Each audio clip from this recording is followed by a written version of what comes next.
Let me tell you a story about a woman named Tamar. A woman who was wronged, overlooked, and forgotten, but who didn't give up. It's a story from the Bible, and trust me, it's full of twists. So, here's what happened. There was a man named Judah, one of the sons of Jacob. He had 3 sons, and his oldest, married a woman named Tamar. But wasn't a good man.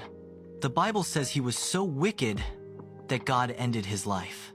Now, back then, there was a custom. If a husband died without kids, the next brother was supposed to marry the widow and carry on the family line. So Judah told his second son, Onan, to marry Tamar. Onan agreed, but didn't follow through. He made sure Tamar wouldn't get pregnant, because he didn't want to raise a child in his brother's name.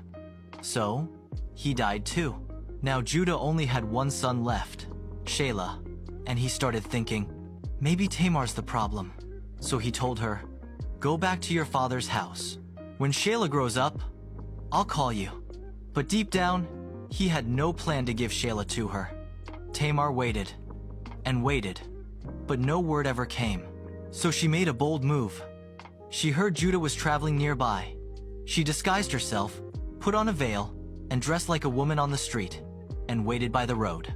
Judah saw her, didn't recognize her, and asked to be with her. She said, only if you give me something to hold until you send payment. So Judah gave her his seal, his cord, and his staff personal items, kind of like giving someone your wallet and ID.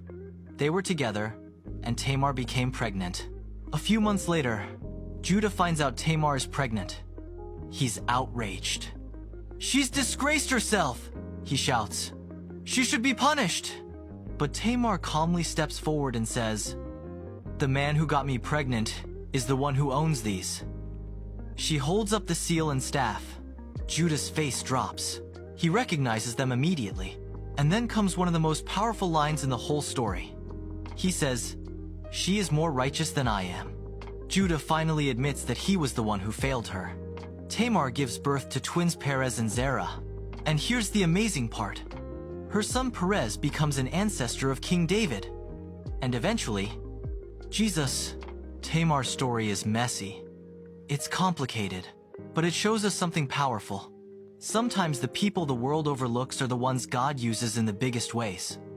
She stood up for herself. She didn't stay silent. And in the end, justice found her.